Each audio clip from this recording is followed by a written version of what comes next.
Coming up in the news, local government elections are 1 week away. Here's what you should know.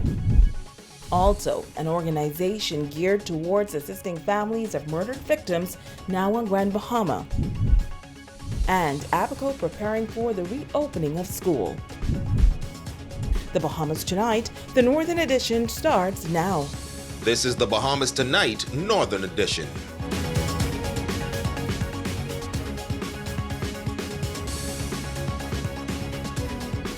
Good evening, Bahamas. I'm Shashina Roll-Parkinson. As always, it is so great to have you with us. Topping news, local government elections are just a few days away. There are 4 local government districts on Grand Bahama: Freeport, West Grand Bahama, East Grand Bahama, and Sweetings Key.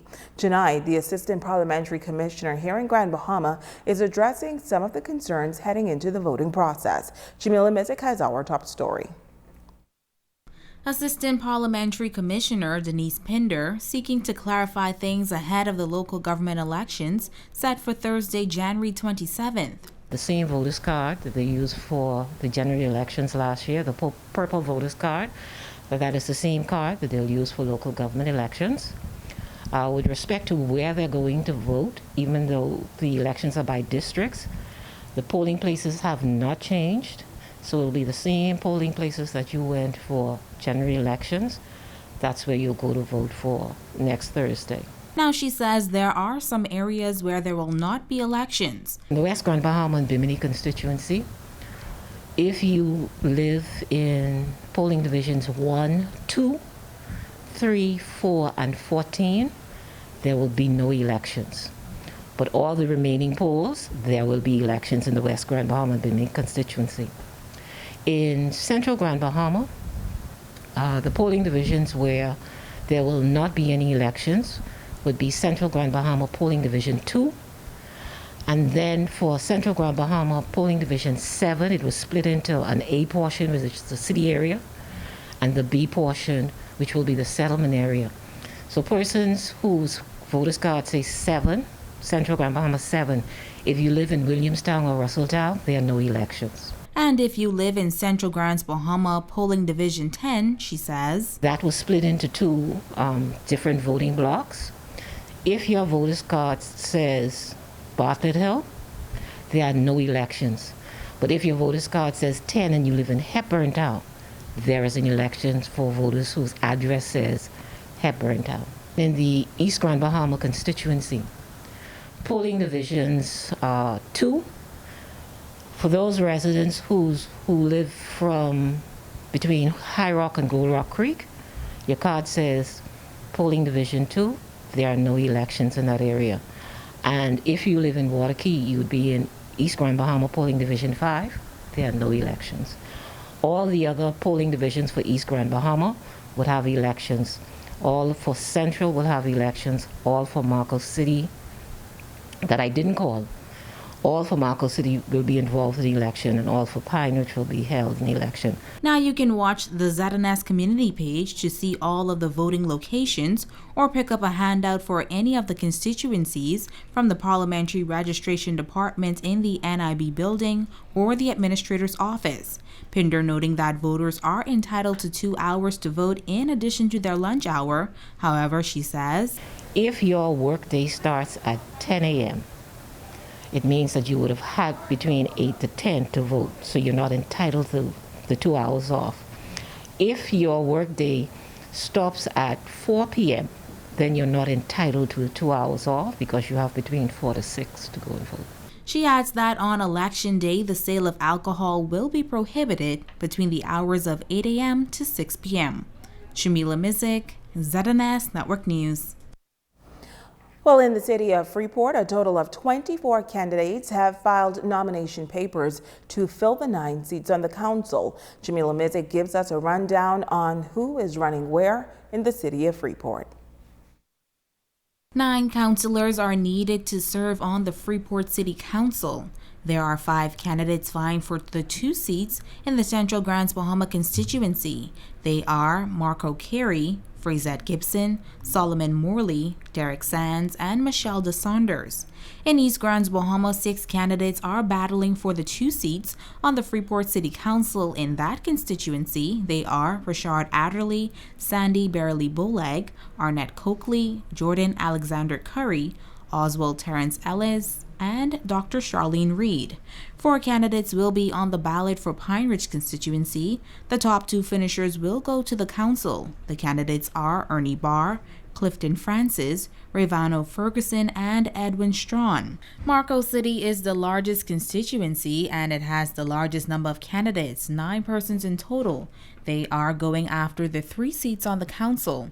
They are Suzette Baston, Shavita Campbell, Kendall Culmer, Kevin Ferguson, Bernard Grant, Eris Hutchison, Omise Lockhart, Joanne Reckley, and Prescott Knowles.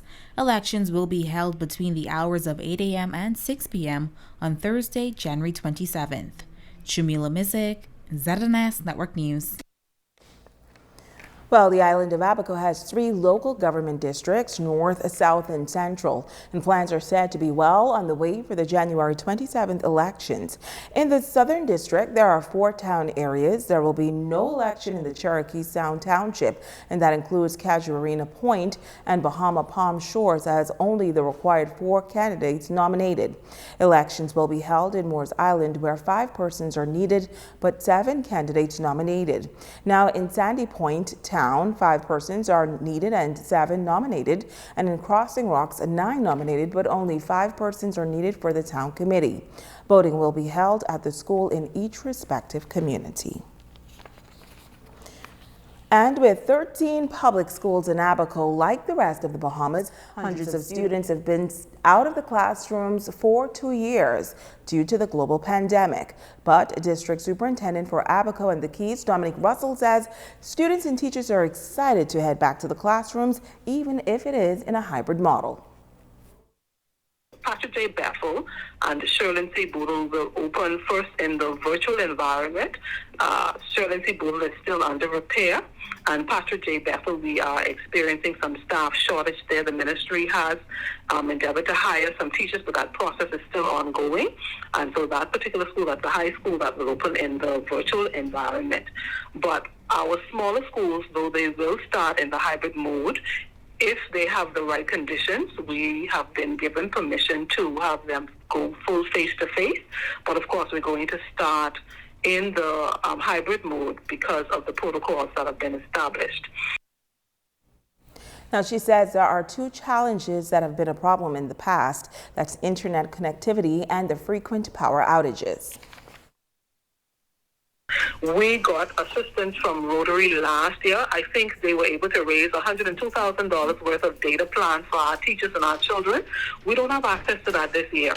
Now, we do have schools that have fiber cable optics, or whatever you call it, from BTC and from, I think there's another company, Walker's Industries, have outfitted some of our schools. We still have a few schools that need to be outfitted, but yes, connectivity is a serious issue. We've also had issues with electricity. You know, it goes off often, especially in the central area, and that's where our biggest challenge is in terms of our children.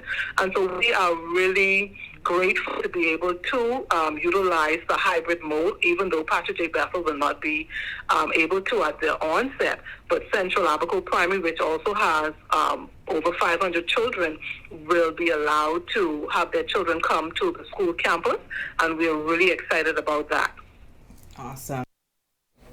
Now, she says for those students who will be in the hybrid model, they can be assured that all safety protocols will be adhered to.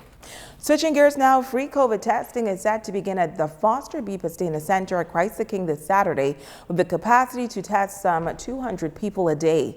Minister for Grand Bahama, the Honorable Ginger Moxie, says that they are pleased to assist and partner with the Ministry of Health and Wellness to facilitate the rollout of the free COVID-19 testing program on Grand Bahama, and is encouraging residents to protect themselves by taking advantage of this opportunity. Minister Moxie also thanked the labs that have partnered with the government on this this initiative.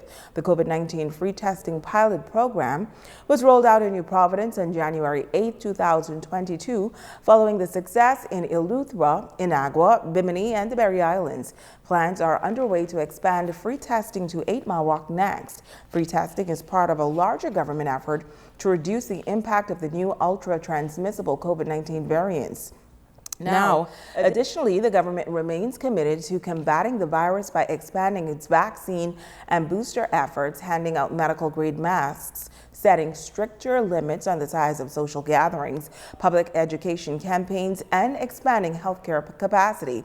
Persons interested in the free COVID testing can register online at https://covidtest.gov.bs. In news from the Crime Beat, police are reporting that 30-year-old Lyndon McPhee of Tamarind Street surrendered to authorities yesterday. A bulletin was issued earlier this week for McPhee, who was wanted for questioning on the charge of assault with a deadly weapon. Police have confirmed that Lyndon McPhee has been released from custody. In other news, the National Lead Institute continuing to push the message of saving our communities. Tonight, Lead's president and CEO says that they are looking to partner with local organizations as well as the Royal Bahamas Police Force in order to help deter the youth from committing violent crimes. Here's Jamila Mizik with this report. President and CEO of the National Lead Institute, Troy Clark, says they are doing their part to reach communities throughout Grand Bahama, and with the recent spike in gun violence on the island, they are hoping to assist in de-escalating this type of behavior. We have decided to partner with the police so that when there's an occurrence of a shooting or a serious crime where victims are involved, we would like to be one of the first responders in what we call psychological first aid, offering grief assessment, grief counseling to the victims' families so that we can start bringing healing back to our communities, because, we don't want to lose that community approach that we once had in our communities throughout Grand Bahama. Clark says they are also partnering with those in the educational system to assist students who may have behavioral challenges. We just sought to reach out to the Grand Bahama schools so that we can work closely with the guidance department and the administration in offering what we call preventative intervention care to those who might have what we call mild to severe behavioral challenges. Because if we don't stop this, then what happens is that you will notice that individuals will not complete their education successfully, and our young people are the future. The National Lead Institute, he notes, is introducing certification training to equip professionals from various organizations within the community that work with youth to facilitate behavioral reform. This intervention strategy will lead to enhanced moral reasoning, better decision making, and more appropriate pro-social behaviors. And it is MRT for us was initially developed as the cognitive behavioral component in a prison-based therapeutic community, and has achieved widely implemented and remarkable success with juvenile offenders and the inmate population. So we just sought to use that in our communities to address those decision-making that our young people might have, so that we do not see a further occurrences of violence throughout our communities of Grand Bahama. Jamila Mizik, ZNS Network News. Thanks, Jamila. Well, the organization F.O.A.M, Families of All Murdered Victims, establishing a base here on Grand Bahama. Leader Candy Gibson says they want to reach out to families who have been touched by violence. After losing two brothers 8 months apart, Candy Gibson says she felt firsthand the pain associated with losing a loved one to senseless violence. Andrew died now 11, and I'm going to be real with you. I I wouldn't stand here and pretend when your loved one is violently taken away, you are concerned with, you're trying to bargain with God. Trying to, God, why you didn't take me? Then you start to blame yourself if I was there. And then you start to want revenge. And I'm not going to tell you a word lie. When my first brother got killed, I had blood in my eyes. You know what is even more sad? Strangers are not killing our loved ones, it's their friends.